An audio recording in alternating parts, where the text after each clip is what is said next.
Hi, I'm Lori Allred. Welcome to Inspired by Pinterest, where I browse around looking for amazing pins and ideas from crafters and bloggers from all over the world and bring them to life each week here on my craft channel. I'm very excited. I say that about every episode, but I really am. I am excited to share with you a new little crafting obsession I have going on, weaving. You've all seen the tapestry weavings kind of intermingling through our feeds on Instagram and Facebook. I finally decided to give it a try. It's not as hard as you might think. Sometimes it's a little overwhelming when you're looking at a new craft, but I'm going to break it down in today's episode and get you started. And then next week on the follow-up episode, we're going to start weaving. So first, let's go to my pin board. It's just called Weaving DIY, and from there we're going to start. I know all of you are going to ask where I got my favorite loom, so I'm going to put a link on my blog. So that first image you see is the kit that I purchased. I purchased it on eBay of all places, and it was under $20, which is a really good price for a lap loom. So I'm going to put that link on there. Right now they're taking a periodic break because their warehouse flooded, so they are going to get back up, they told me, into business so that you can place an order for your loom. So there are many looms to get started with. That was probably the most overwhelming part for me, was knowing where to go. So let me introduce you to some of the different types of looms. This next one is called a hand loom. It is a 7 by 8 inch hand loom. It comes from a company called FringeSupplyCo.com, and I'm going to also link to their tutorial that they offer. A great breakdown of the basic supplies and how to get started. So the next loom I'm going to show you is actually from one of my favorite magazines, MollyMakes.com, and this loom, believe it or not, is just made out of copper piping, so just with it wrapped. So I'm going to introduce you to the concept that you can actually make a loom out of pretty much anything. So speaking of making a loom out of pretty much anything, one of my favorite weaving blog posts is from abeautifulmess.com, and they show a really simple way to take a small piece of board and add nails and start creating your weaving. So the next one I absolutely had to feature. This is from VivaLajar.com. It is a 2-foot by 7-foot door, and she put wood screws in it so that she could make a runner. She needed a rug in her home, and it's the same concept, just a bigger version. So once you learn this basic skills of weaving, you can do a lot of really amazing things.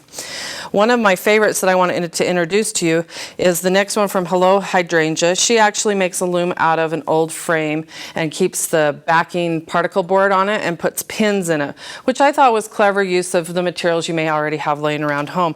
But I'm actually going to refer you to the next one. GatheringBeauty.com actually walks you through creating a loom from a frame, and I've done one here on this example. It's just an old frame I had.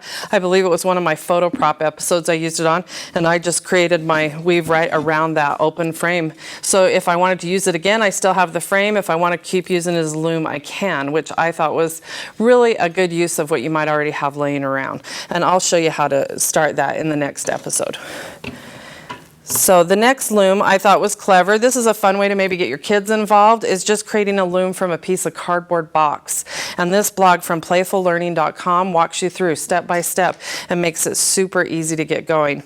Some of the more unique ones, I really love these arched looms. They use them primarily for beading, weaving with beads. I don't know how to do that. That's on my to-do list. But I thought they were clever. The example I'm showing you in the image there is actually weaving yarn. So it could be used traditionally. You can also make them out of PVC pipe. I've seen tabletop looms and plans on my pin board for those. Clipboard. You can take a clipboard that you have laying around and create your own loom around that, even a cardboard box. And so you kind of got to find what's your preference. So my first purchase on a loom was Amazon. And really look at the measurements, because you're going to think you're getting a lap loom and really you get a little itty bitty loom. Now, this created my very first tapestry, which I'm okay with. I thought it was fun and clever to do. I did everything you're not supposed to do. I probably did wrong on this one, but I'm okay with it. I thought it was fun to get me started. It totally got me hooked. And so my next purchase was the loom I mentioned. It came with this it's beautifully cut out so that it holds my yarn really well. And then it came with several, these are shuttles that you can wrap your yarn around. They're quite large. I don't know that I would actually use them on this loom.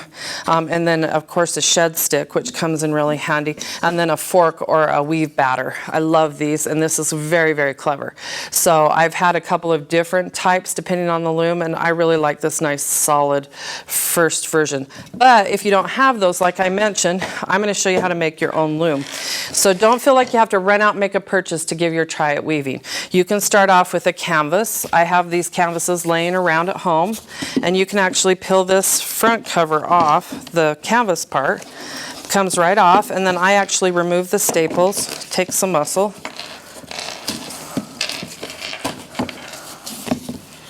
And I also have a fun little upholstery tool that takes staples out really well, and of course a kid borrowed it and I can't find it at my house. I'm not bitter about it or anything, but I'm sure it's somewhere close by and I'll find it tomorrow when I don't need it. So just kind of work with that until you get it off. I actually have managed to pull the canvas off really nicely so that I can reuse it. But for example's sake, we'll just leave that. I love how it has this nice ridge like a frame. And on some of the canvases, you may want to add a staple in the corners just to keep it really sturdy. But most of these are pretty sturdy. And then you'll just need some finishing nails and a hammer. Now, I created my own loom with this example here that I have a current tapestry on. This is I think a 16 by, I don't remember, 12 by 20 canvas that I peeled apart. I pulled out all the staples. I didn't feel like it needed any reinforcements, so I didn't add any. And then I simply took a ruler, and the first row I did a 1/2 inch apart. The second row, the same thing, but I staggered it, so they're each 1/4 inch apart. I will tell you, I probably wouldn't go that tight for your first attempt at weaving. It takes a long time to weave on these with them this close together, and it makes it very difficult to add things like your roving here. So I, probably attempt weaving and maybe just do the 1/2 inch ones first, and then work your way up to the more tight weave. But super simple. And then since you don't have maybe a fork to use, you can actually literally use a fork. Now my fork only has 3 prongs because I get really aggressive when I'm beating down the weave. So just a regular metal fork or a plastic fork works great. In fact, it works better on this tight weave, a fork does. I can't fit this in very well on this, so I don't use it. I actually use the fork.